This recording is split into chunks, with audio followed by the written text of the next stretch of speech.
ಆಸ್ತಿ ಖರೀದಿ ಮತ್ತು ಮಾರಾಟದಲ್ಲಿ ಇದೀಗ ಸರ್ಕಾರ ಹೊಸ ನಿಯಮವನ್ನು ಜಾರಿಗೆ ತಂದಿದೆ. ಹಾಗೆ ಏನದು ಹೊಸ ನಿಯಮ ಅಂತ ತಿಳ್ಕೊಳ್ಳೋಣ.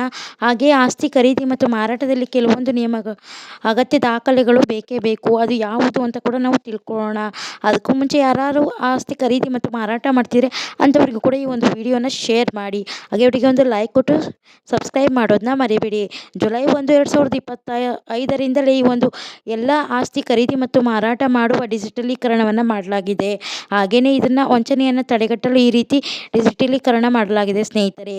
2, ಆಸ್ತಿ ನೋಂದಣಿ ಮಾಡುವವರು ಡಿಜಿಟಲ್ ಸಹಿ ಮಾಡಬೇಕಾಗುತ್ತದೆ. 3, ಆಸ್ತಿ ನೋಂದಣಿ ಸಂದರ್ಭದಲ್ಲಿ ವಿಡಿಯೋ ರೆಕಾರ್ಡಿಂಗನ್ನು ಸಹ ನಾವು ನೀಡಬೇಕಾಗುತ್ತದೆ ಸ್ನೇಹಿತರೆ. ಆಸ್ತಿ ನೋಂದಣಿಯು ಪಾರದರ್ಶಕತೆಯಿಂದ ಇರಲು ಈ ರೀತಿಯ ವಿಡಿಯೋ ರೆಕಾರ್ಡಿಂಗನ್ನು ನೀಡಬೇಕು ಸ್ನೇಹಿತರೆ. 3, ಆಸ್ತಿ ನೋಂದಣಿಯ ಎಲ್ಲ ಆಸ್ತಿ ದಾಖಲೆಗಳನ್ನು ಆನ್ಲೈನ್ ಮೂಲಕವೇ ನಾವು ಸಲ್ಲಿಸಬೇಕು.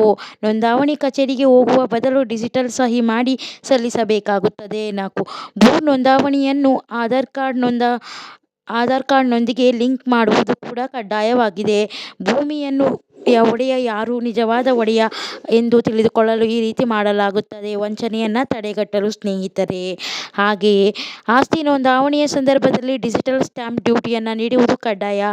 ಇದನ್ನು ಕಡ್ಡಾಯಗೊಳಿಸಿದ್ದು ಜೊತೆಗೆ ಎಲ್ಲ ನೋಂದಣಿ ಶುಲ್ಕ ಮತ್ತು ತೆರಿಗೆಯನ್ನು ನೀವು ಆನ್ಲೈನ್ ಮೂಲಕವೇ ಪಾವತಿ ಮಾಡಬೇಕು. ಆದರೆ ದಾಖಲೆಗಳನ್ನು ಕೂಡ ಜೊತೆಗೆ ನೀಡಬೇಕು ಮತ್ತು ನಗದಿನ ರೂಪದಲ್ಲಿ ನೀಡುವ ಬದಲು ನೀವು ಆನ್ಲೈನ್ ಪೇಮೆಂಟನ್ನು ಮಾಡಬೇಕು.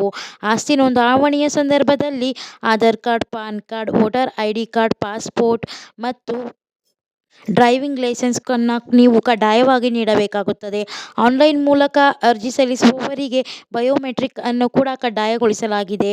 ಆಸ್ತಿ ನೋಂದಣಿಯ ಸಂಪೂರ್ಣವಾಗಿ ಡಿಜಿಟಲೀಕರಣದಿಂದ ಸಂಪೂರ್ಣ ಪಾರದರ್ಶಕತೆಯನ್ನು ಹೊಂದಿದೆ.